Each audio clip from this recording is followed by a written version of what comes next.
I never thought the sound of a doorbell could shatter a life. But that night in Orlando, when I opened the door of my penthouse and saw her standing there with that venomous smile, I knew my carefully constructed world was about to crumble. My name is Victoria Thorne, and this is the story of how I went from being an abandoned daughter to a woman who refused to be a victim anymore. I was 32 years old, sitting in my luxury penthouse overlooking the glittering lights of downtown Orlando, when everything changed.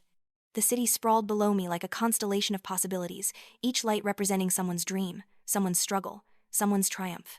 I had worked myself to the bone to earn my place among those lights, clawing my way up from nothing to become a senior financial analyst at one of the city's top investment firms.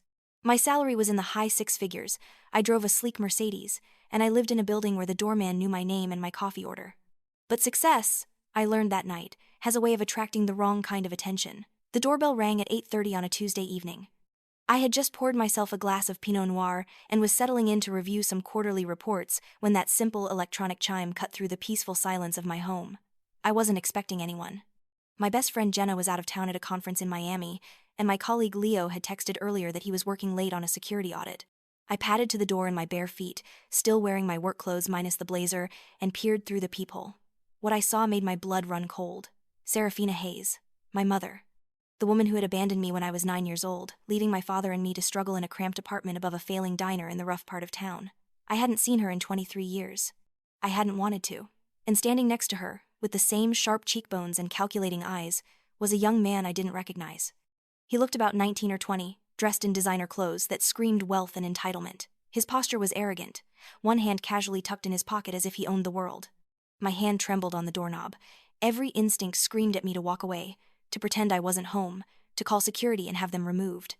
But something else pushed me forward, some deep-seated need to face the ghost that had haunted me for over 2 decades. I opened the door. Serafina didn't even bother with pleasantries. No hello Victoria or it's been so long or even a fake attempt at maternal warmth.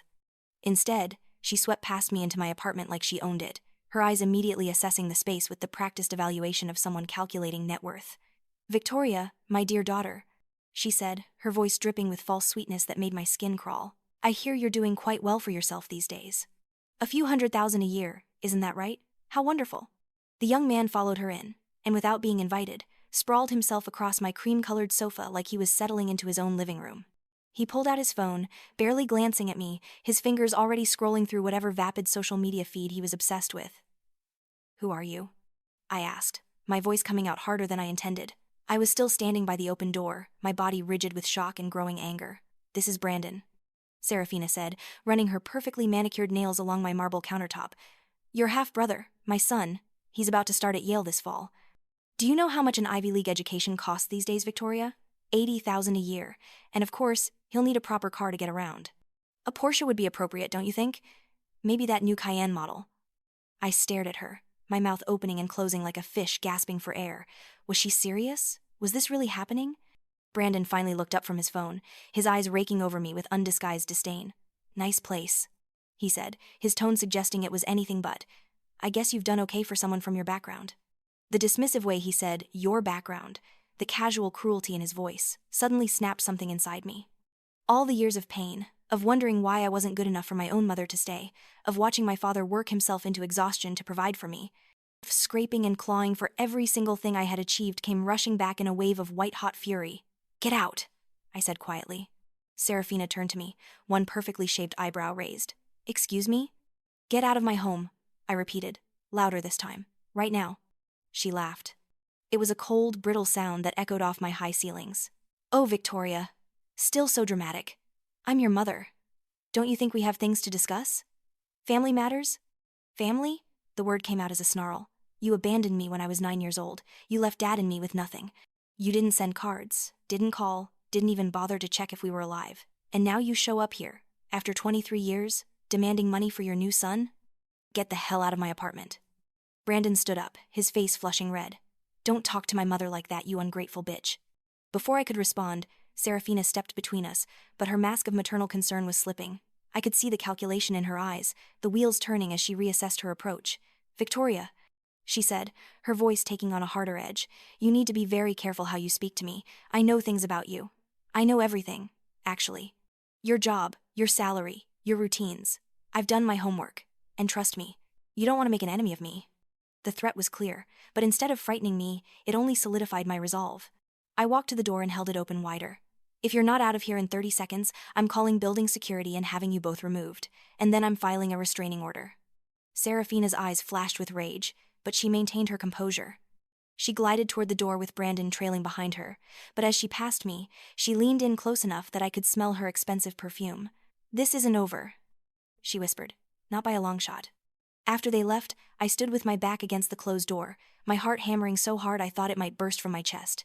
My hands were shaking, and I realized I was crying, hot, angry tears streaming down my face. I called my father. Richard Thorne answered on the second ring, his voice warm and familiar. "Victoria, everything okay, sweetheart?" "Dad," I managed, my voice breaking. "She came here. Serafina. She just showed up at my apartment." There was a long silence on the other end of the line. When my father finally spoke, his voice was tight with concern. "What did she want?" "Money. She has another son, apparently. Brandon. She wants me to pay for his college and buy him a car." "Dad, how did she even know where I live? How did she know about my job?" Another pause, this one heavier with guilt. "Victoria, I need to tell you something." My blood went cold. "What?" "She contacted me a few months ago. Said she wanted to reconnect, that she'd made mistakes and wanted to make amends. I was stupid. I believed her. She asked about you, and I told her you were doing well, that you had a good job. I didn't give her your address, I swear, but I might have mentioned the firm you work for." I closed my eyes, fighting back a fresh wave of tears. "Dad, how could you?" "I'm sorry, Victoria. I'm so sorry. I thought maybe after all these years she'd changed. I thought maybe she really did want to be part of our lives again." I wanted to scream at him, to rage about how naive he'd been, but I couldn't. Because I heard the devastation in his voice, the self-recrimination of a man who had spent his entire life trying to make up for the abandonment his daughter had suffered. "It's okay, Dad," I said, though it wasn't. "We'll deal with this. I'll take care of it." After we hung up, I sat in the dark for a long time, staring out at the city lights. Memories I had buried deep began to surface, painful and vivid. I remembered being 9 years old, coming home from school to find my mother's closet empty. No note, no explanation, just gone. I remembered my father's face when he realized she wasn't coming back, the way he aged 10 years in that single moment. I remembered the years that followed, living above the diner where Dad worked 16-hour days, 6 days a week. I remembered being 12 and getting a job cleaning tables after school, hiding my tips in a coffee can under my bed so I could help with rent. I remembered the shame of wearing secondhand clothes, of never being able to afford the things other kids had, of lying about why I couldn't go on school trips or join clubs that required fees. But I also remembered the determination that had grown inside me like steel.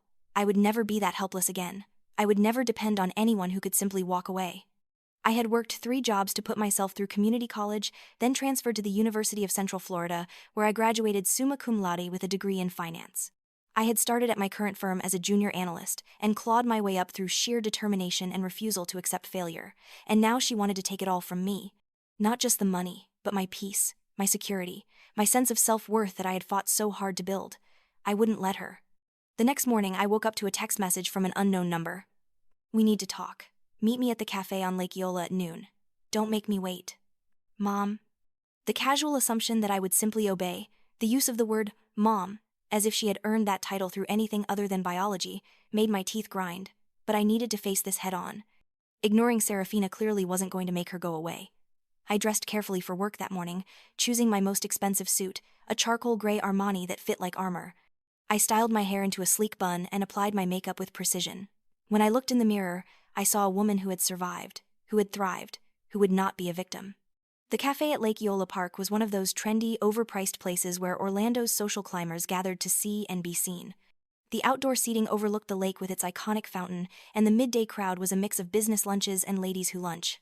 I arrived exactly on time and found Serafina and Brandon already seated at a prime table. Serafina had dressed for the occasion as well, in a designer dress that probably cost more than my father's monthly rent. Brandon wore a polo shirt with a visible designer logo and sunglasses that he didn't bother to remove even indoors. They looked like money, but I had learned long ago that looking like money and actually having it were two very different things. "Victoria," Serafina said as I approached, her voice carrying just a bit too loud, ensuring nearby tables could hear. "I'm so glad you could make it. Please, sit down." I remained standing. "I have a meeting at 1. Say whatever you have to say." Serafina's smile tightened, but she gestured to the empty chair. "Sit, please. We're family. Let's be civilized." Against my better judgment, I Saturday. A waiter appeared immediately, but I waved him away. I wasn't planning to stay long enough to order anything.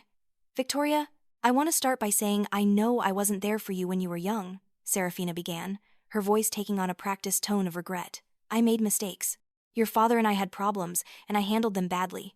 But I've thought about you every day. I've missed so much of your life. Get to the point, I said flatly. Brandon snorted. Charming. Real charming. The point, Serafina continued, shooting Brandon a warning glance, is that I want us to be a family again. Brandon is your brother. He deserves to know his sister. And as a family, we support each other. By support each other, you mean I give you money. Victoria, you make hundreds of thousands of dollars a year. Brandon needs help getting started in life. Surely you can understand that. You of all people should know how hard it is to succeed without support. The audacity of that statement, the sheer shamelessness of it, left me momentarily speechless. She was actually trying to use my difficult childhood, the childhood she had caused by abandoning me, as leverage to guilt me into funding her other child's lavish lifestyle. I got where I am through my own work, I said, my voice low and dangerous. No one handed me anything. I worked 3 jobs to put myself through college. I lived on ramen and determination. Where were you then, Serafina? Where were you when Dad and I were living above that diner? When the electricity got shut off because we couldn't pay the bill? When I wore the same pair of shoes for 3 years because we couldn't afford new ones? Your father poisoned you against me, Serafina snapped, her mask slipping. He kept you from me. He was always a failure, Victoria. A weak, pathetic failure who could barely keep a roof over your head. I had to leave. I had to save myself. And you saved yourself right into another man's bed and another man's bank account, I shot back. Is that where Brandon came from? Your next meal ticket? Brandon slammed his hand on the table, making the silverware rattle. Don't talk about my mother like that, you bitter bitch. Just because your life was shit doesn't mean you get to drag us down. Several heads turned at nearby tables. The cafe had gone quiet, patrons openly watching our confrontation. I didn't care. Let them watch. My life was shit because she made it that way, I said, standing up. My chair scraped loudly against the tile floor. And I'll be damned if I let her ruin what I've built. I don't owe either of you anything. Not a penny, not a minute of my time, not even basic courtesy. You want money? Get a job. You want respect? Earn it. I did. You're making a mistake, Serafina said, her voice cold now, all pretense of maternal warmth gone. I know things, Victoria. I know how to hurt you. Your precious father, that pathetic little diner of his, your comfortable life here in Orlando, all of it can come crashing down. Think very carefully about your next move. I leaned down, placing both hands on the table, getting close enough to see the fine lines around her eyes that no amount of expensive cosmetics could quite hide. Is that a threat?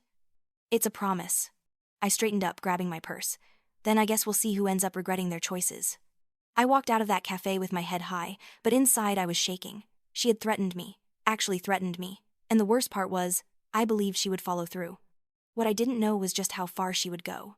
3 days passed. 3 days of looking over my shoulder, of checking my locks twice before bed, of jumping every time my phone rang. I threw myself into work, staying late at the office, burying myself in financial models and investment portfolios. Leo noticed my distraction and asked if I was okay. I told him I was fine, just stressed about a big project. I didn't tell him about Serafina. I didn't tell anyone except Jenna, who had returned from Miami and immediately sensed something was wrong. You need to get a restraining order, she said when I finally told her everything over drinks at her apartment. This woman sounds unhinged. I don't have grounds yet, I said, swirling the wine in my glass. She hasn't actually done anything illegal. She showed up at my door and had lunch with me. Annoying and offensive, yes. Illegal, no. She threatened you.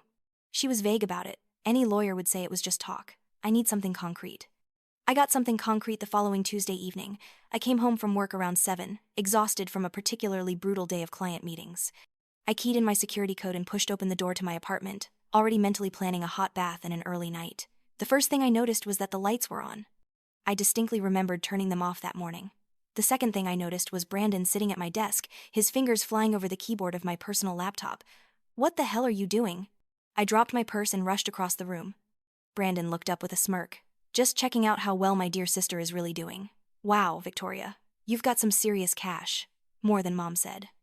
I grabbed the laptop away from him, my heart pounding. The screen showed my online banking portal, my account balances fully visible. $247,000 in savings. $93,000 in checking. Another $150,000 in various investment accounts. How did you get in here? How did you access this?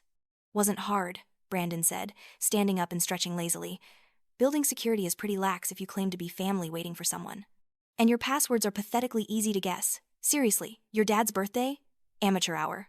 Serafina emerged from my bedroom, and I realized with a jolt of violation that she had been going through my things. She held up a framed photo of my father and me at my college graduation. You always were a daddy's girl, she said. Touching, really. Too bad he's such a loser. Get out, I said, my voice shaking with fury. Get out right now or I'm calling the police. Oh, I don't think you want to do that, Serafina said, setting the photo down with exaggerated care. See, we've been doing some research. Your father's diner, what's it called? Richard's Place? Such a quaint name. It would be a shame if something happened to it. Health inspections, code violations, bad reviews online from concerned customers, these things have a way of ruining small businesses. You're threatening my father's livelihood? I'm simply pointing out facts. You're a smart girl, Victoria. Surely you can see the wisdom in helping your family. We're not asking for much. Just a little support. $80,000 for Brandon's first year at Yale. Another $50,000 for the car and living expenses. Call it around $150,000, and we'll leave you alone. I stared at her, at this woman who shared my DNA but was as foreign to me as a stranger on the street. And in that moment, I made a decision. I wouldn't be threatened. I wouldn't be manipulated. I wouldn't be a victim, but I also wouldn't be stupid. Fine, I said. Both Serafina and Brandon looked surprised. Serafina recovered first, her expression smoothing into triumph. I'm so glad you're being reasonable about this, Victoria. I need a few days to liquidate some assets, I continued, keeping my voice level. I'll have the money ready by the end of the week, but then you leave me alone. Permanently. Of course, Serafina purred. Family takes care of family, and then everyone goes on with their lives. See how easy that was? After they left, I sat in my violated apartment and did something I hadn't done since I was a child. I cried. Deep, wrenching sobs that came from a place of profound betrayal. Not just betrayal by Serafina, who I had never expected anything from anyway, but betrayal by fate, by the universe that had given me a mother like her. But even as I cried, part of my brain was already working, calculating, planning. They had made a crucial mistake. They had underestimated me. They had assumed that because I had been vulnerable once, as a 9-year-old child watching her mother drive away, I would be vulnerable now. They were wrong. The next morning, I called in sick to work for the first time in 3 years. Then I made another call, to a number that Jenna had given me months ago when I'd been having issues with a stalker ex-boyfriend. Davies and Associates. A crisp professional voice answered. How may I direct your call? I need to speak with Mark Davies, I said. Tell him Victoria Thorne is calling. Tell him it's urgent. Mark Davies had a reputation in Orlando legal circles. They called him the Shark Hunter, a nickname he'd earned by taking on and winning cases against some of the city's most powerful and corrupt individuals. His office was in a high-rise downtown, all glass and steel and expensive minimalist furniture that screamed success. When I was shown into his private office, I found him standing by the floor-to-ceiling windows, looking out over the city. He was younger than I expected, maybe mid-40s, with sharp features and eyes that missed nothing. Miss Thorne? He said, turning to face me. My assistant said this was urgent. How can I help you? I spent the next hour telling him everything. The abandonment when I was 9. My father's struggles. Serafina's sudden reappearance. The threats. The break into my apartment. The attempted financial coercion. As I talked, Mark took notes on a legal pad, his expression growing grimmer. When I finished, he set down his pen and looked at me directly. What do you want from this situation, Victoria? What's your goal? I had thought about this question all night, lying awake in my bed, staring at the ceiling. I want her out of my life. Permanently. I want her to pay for what she's done. And I want to make sure she can never do this to anyone else. Mark nodded slowly. I can get you a restraining order. That's straightforward given the circumstances. But if you want more than that, if you want consequences for her actions, we need to be strategic. We need evidence. And we need to be patient.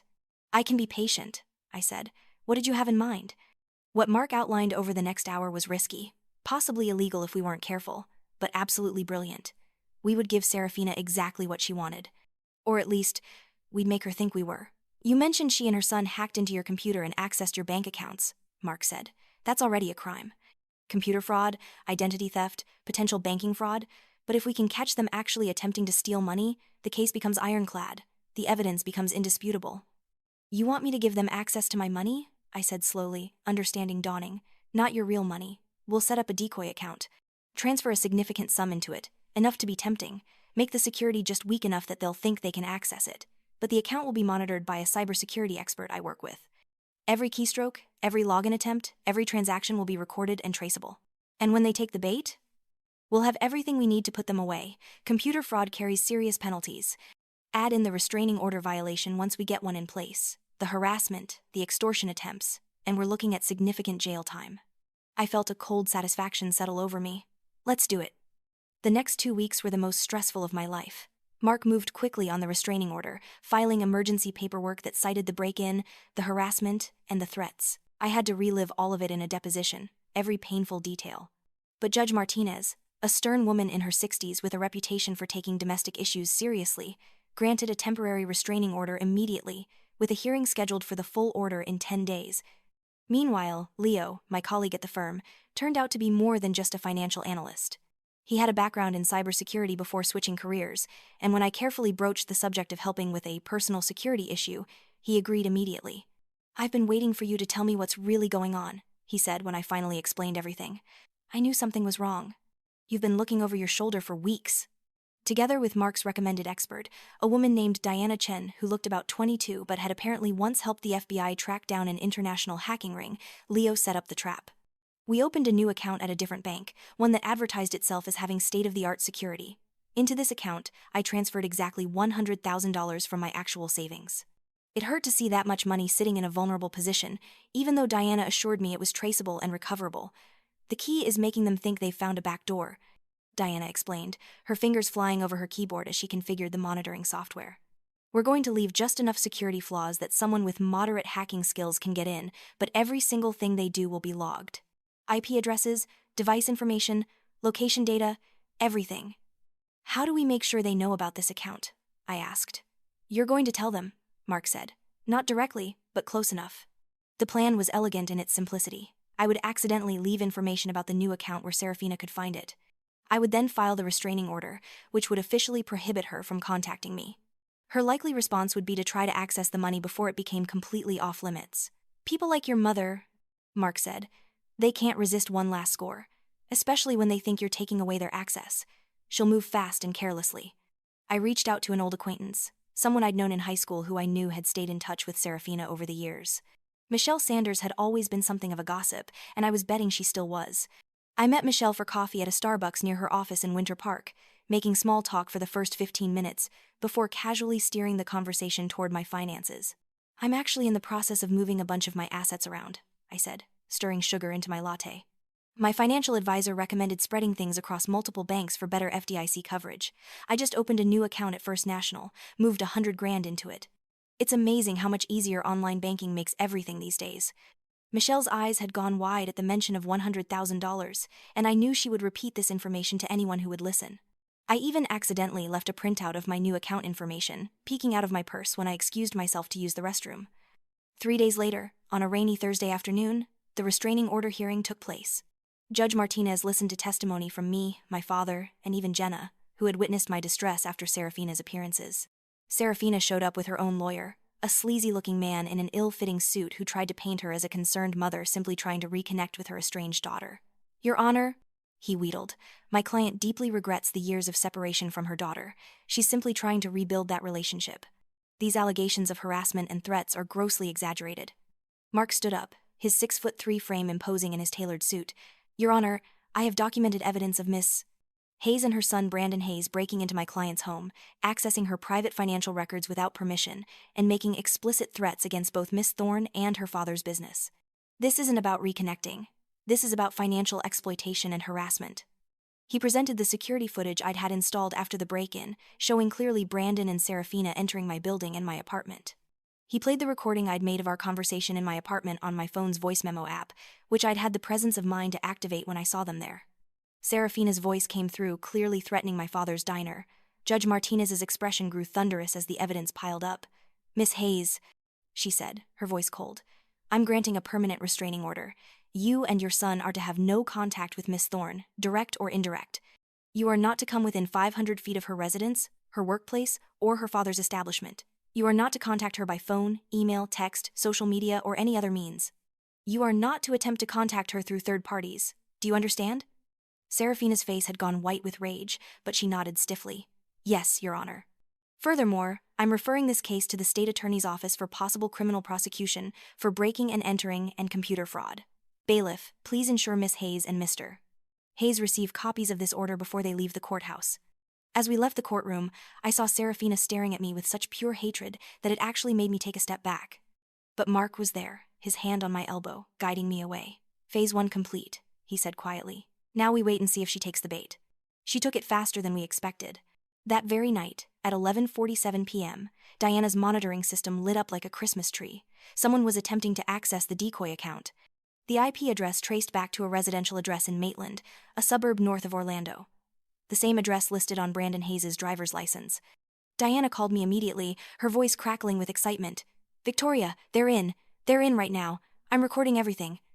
I was at my apartment, but I had Mark and Leo on conference call, all of us watching remotely as Diana shared her screen. We could see the login attempts, the fumbling through account menus, the eventual discovery of the $100,000 balance. "They're trying to set up an external transfer," Leo said, his voice tense. "They're creating a new payee." "Let them," Mark said. "The further they go, the stronger our case." We watched in real time as someone, presumably Brandon based on the location, set up a transfer to an account at a different bank. The name on the receiving account was Serafina Hayes. "Not even trying to hide it," Diana murmured. "Arrogant." At 12:03 a.m., they initiated the transfer. All $100,000, scheduled to process the next business day. "Got it?" Diana said. "Every single piece of evidence we need. IP address, device fingerprint, timestamp, destination account. This is prosecutable on multiple counts." Mark was already on his phone with someone, probably his contact at the state attorney's office. "We need to move on this immediately, before that transfer processes. If the money leaves the origin account, it becomes more complicated." The next morning, I went to work as usual, though I was running on about 2 hours of sleep and an entire pot of coffee. I was in the middle of a presentation to a potential client when my phone buzzed with a text from Mark. "It's done. They're in custody." I excused myself from the meeting, my hands shaking as I stepped into the hallway and called Mark. "What happened?" "Orlando PD picked them up about an hour ago. Serafina was arrested at her home in Maitland. Brandon was picked up at his job at some retail store in the mall.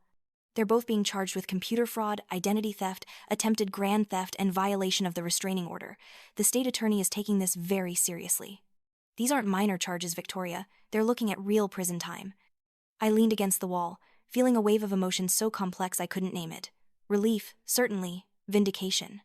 But also a deep, profound sadness for what might have been if Serafina had been a different person. "Thank you," I whispered. "Don't thank me yet. We still have the trial ahead of us. But Victoria, we have them dead to rights. The evidence is overwhelming." The trial took place 6 months later.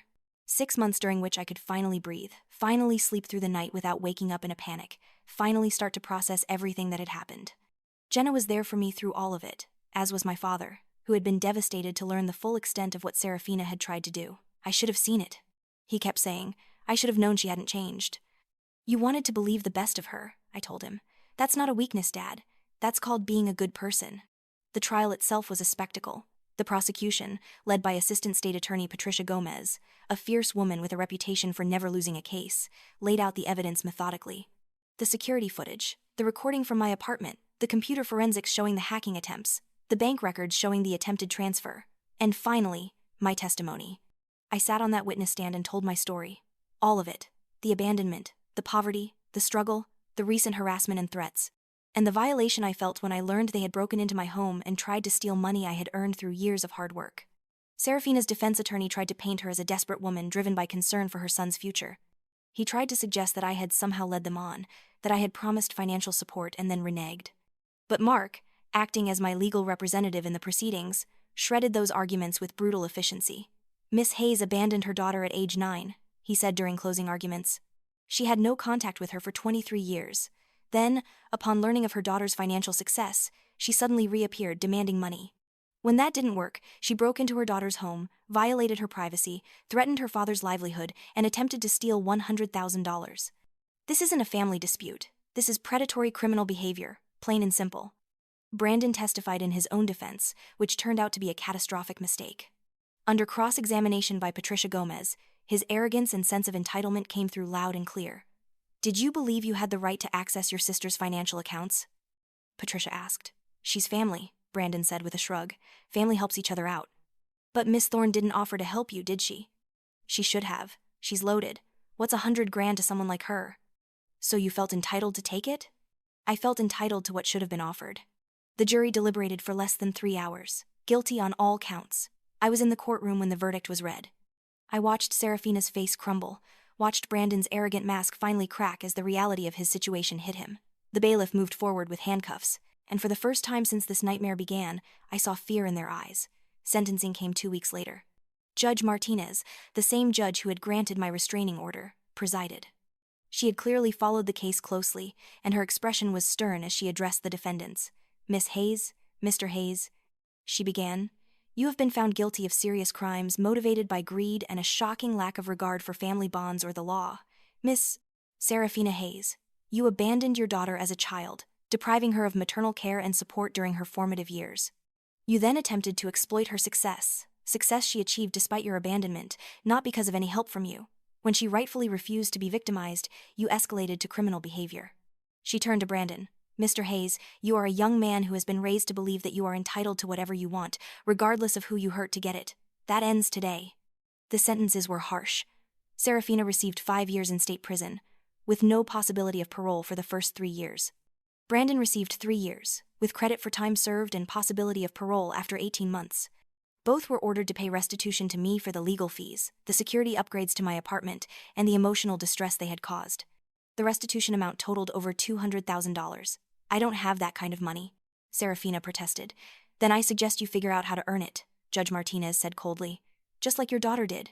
Bailiff, remove them from my courtroom." I watched as they were led away in handcuffs, Serafina screaming that she would never forgive me, that I was an ungrateful daughter, that I had ruined their lives.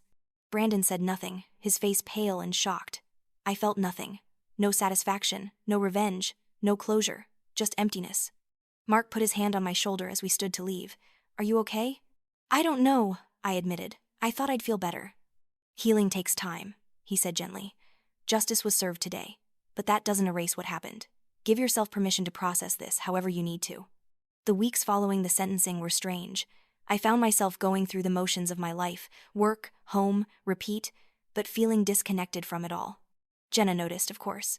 "You need to talk to someone," she said one evening when she'd come over with takeout and found me staring blankly at my laptop. "A therapist, someone who can help you work through this." "I'm fine," I said automatically. "You're not fine, Vic. You won a major victory. Your abusers are in prison. You're safe. But you look more miserable now than you did when this whole thing started." She was right, as usual. I started seeing Dr. Helena Rodriguez, a therapist who specialized in family trauma and abuse. At first, I resisted. I had spent my entire adult life being strong, being independent, needing no one. Admitting that I needed help felt like failure. But Dr. Rodriguez was patient and understanding. Over months of weekly sessions, she helped me unpack not just what had happened with Serafina, but the lifetime of abandonment issues, trust problems, and fear of vulnerability that her initial desertion had created. "You've been in survival mode since you were 9 years old," Dr. Rodriguez said during one session. "You learned that the only person you could count on was yourself. That served you well in many ways. It helped you survive, helped you succeed. But it also isolated you emotionally. You've been so focused on being strong that you forgot it's okay to be vulnerable sometimes." "Vulnerability is dangerous," I said. "It's how people hurt you." "Vulnerability is also how people love you," she countered. "Real love, healthy love, requires vulnerability from both people. You can't have genuine connection without it." It was hard work, therapy, harder than anything I'd done professionally. But slowly, I started to change. I started to let people in. I called my father more often, had real conversations instead of just checking in to make sure he was okay. I opened up to Jenna about my fears and insecurities, instead of always playing the strong, capable friend. I even started dating again, something I'd avoided for years. His name was Marcus Chen, and he was a cardiovascular surgeon at Orlando Regional Medical Center. We met at a charity gala that my firm was sponsoring, and he asked me to dance with the kind of shy charm that I found disarming. He was brilliant and kind and patient with my baggage. When I finally told him about Serafina and the trial, he listened without judgment. "My parents immigrated from Taiwan with nothing," he said. "I understand about struggling and fighting for what you have, but I also learned that the people who love you shouldn't make you fight. They should make you feel safe." For the first time in my life, I felt safe with someone outside my immediate family. But there was still work to be done. My father's diner, Richard's Place, had been struggling for years. Dad was 62 now, tired and ready to retire but unable to afford to. He'd spent everything he had raising me and keeping the diner afloat. I had an idea. I approached my father one Sunday afternoon when I'd driven out to visit him at his small house in East Orlando. The neighborhood was rough, not somewhere I wanted him to be as he got older. "Dad," I said, "I want you to move in with me." He looked startled. "Victoria, sweetheart, I appreciate the offer, but I can't impose on you like that." "It's not imposing. I have 3 bedrooms and I'm using one as a storage room." You'd be doing me a favor, honestly. The place feels empty sometimes. I couldn't afford rent in that building. I'm not asking you to pay rent. I'm asking you to come live with your daughter because I love you and I want you close. Please, Dad, let me take care of you for once. His eyes welled up with tears. You've always taken care of me, Victoria. Even when you were just a little girl, you were always trying to help. Then help me now by saying yes. He moved in a month later, and once he was settled, I broached my next idea. What would you think about renovating the diner, turning it into something new? Dad looked surprised. Victoria, that place is barely breaking even. I was thinking of just closing it down. Don't close it, transform it. I've been thinking about this. What if we turned it into a modern bistro? Keep the comfort food you're known for, but elevate it. Get a new interior designer, update the equipment, hire a small but talented staff. I'll front the investment, and you can run it until you're ready to really retire. Then we'll find a manager. Victoria, that would cost a fortune. I have a fortune, Dad. Let me do this. Not as charity, but as an investment. In you, in the neighborhood, in preserving something you built. Richard's place became the Thorn Bistro, opening a year after Serafina's sentencing. The grand opening was packed with friends, neighbors, local press, and even some of my colleagues from the firm. The interior was all exposed brick and Edison bulbs, with an open kitchen where Dad and his new head chef, a talented young woman named Sofia Ramirez, worked their magic. The food was simple but exceptional. Dad's famous meatloaf, but made with grass-fed beef and a balsamic glaze. His chicken pot pie, but with puff pastry and fresh herbs. His mac and cheese elevated with Gruyere and truffle oil. It was comfort food for the modern age, and Orlando loved it. Within 6 months, we had a waiting list for weekend reservations. Within a year, the Orlando Weekly named us one of the best new restaurants in the city. Dad, who had spent decades barely scraping by, was now running a successful, thriving business.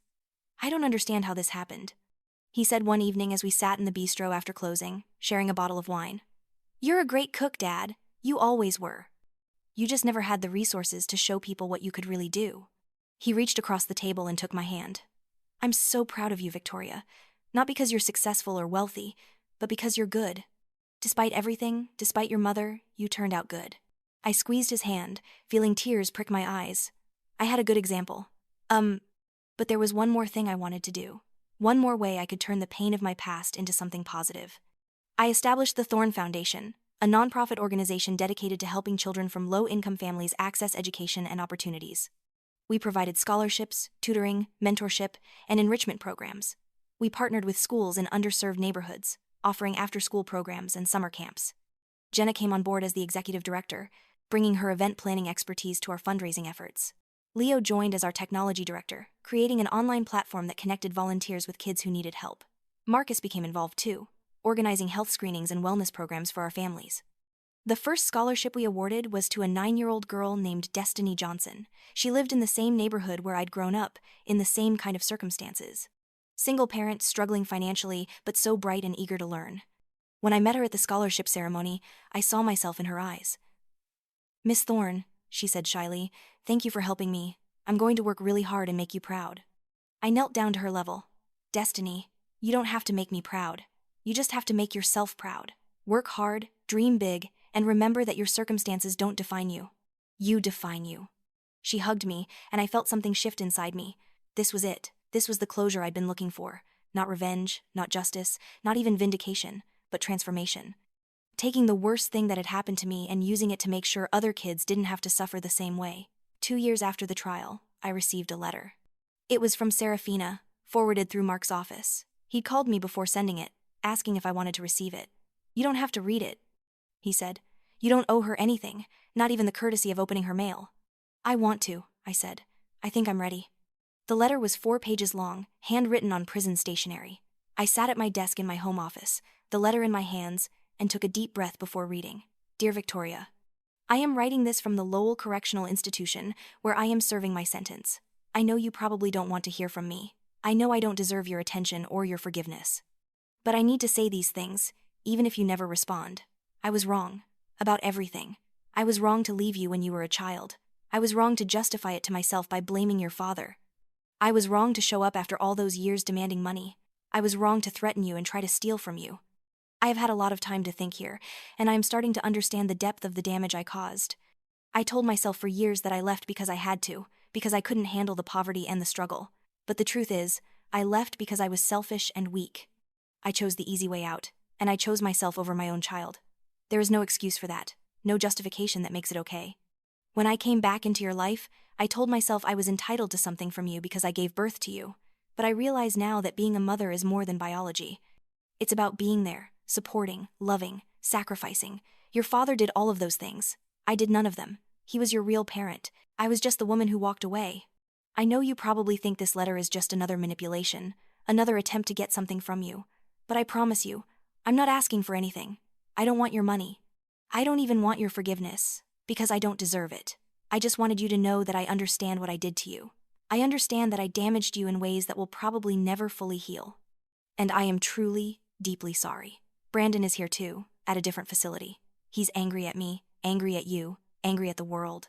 He doesn't understand yet what I'm starting to understand, that actions have consequences, and that the world doesn't owe us anything. Maybe someday he'll figure it out, or maybe he won't. Either way, that's not your problem. I hope you're happy, Victoria. I hope you've built a good life for yourself. I hope you found people who love you the way you deserved to be loved all along. You deserved so much better than what I gave you, and I'm glad you found it despite me, not because of me. I won't write to you again. This is goodbye, I suppose. The goodbye I should have given you properly 23 years ago, with an explanation and a promise that I would always love you even if I couldn't be there. But I didn't do that then, and I can't undo that now.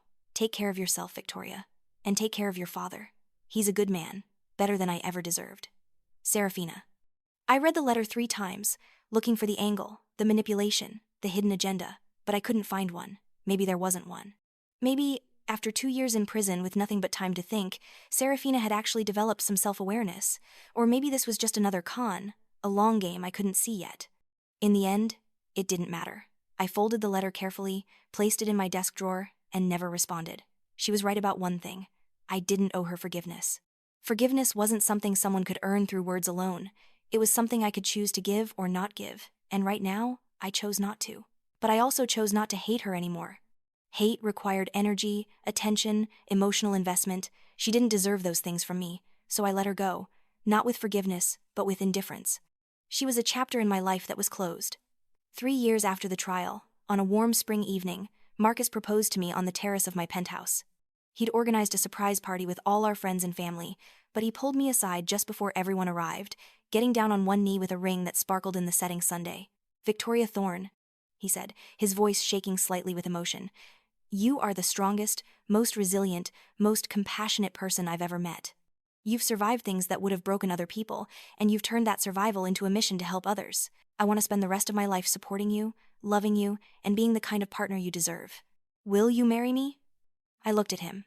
This good man who had proven over and over that love didn't have to hurt, that vulnerability didn't have to mean weakness, that trust could be earned and maintained.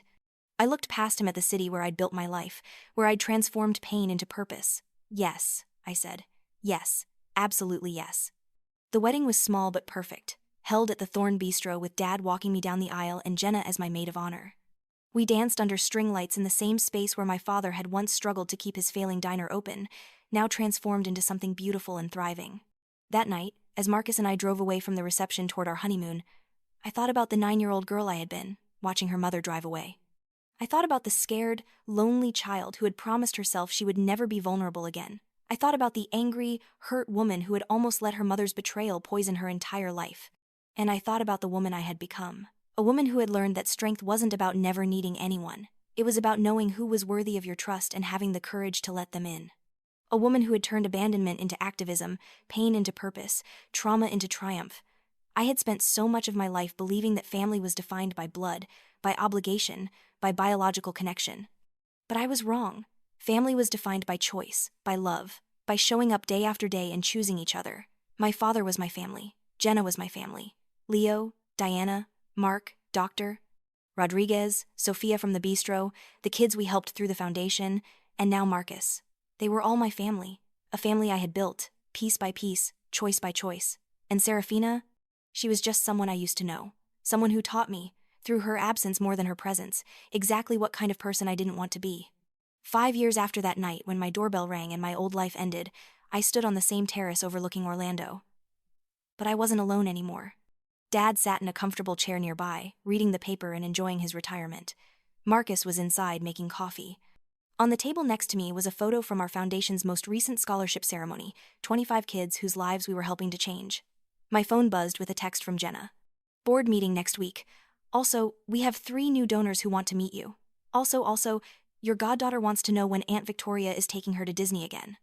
I smiled, typing back a response. Jenna's daughter, Emma, had become one of my favorite people in the world. Tell Emma next month and she can bring a friend. Schedule the board meeting and donor meetings whenever. You know my calendar better than I do. I set down my phone and looked out at the city, at all those lights representing all those lives. All those struggles and triumphs and ordinary moments that made up existence. I had been so angry for so long.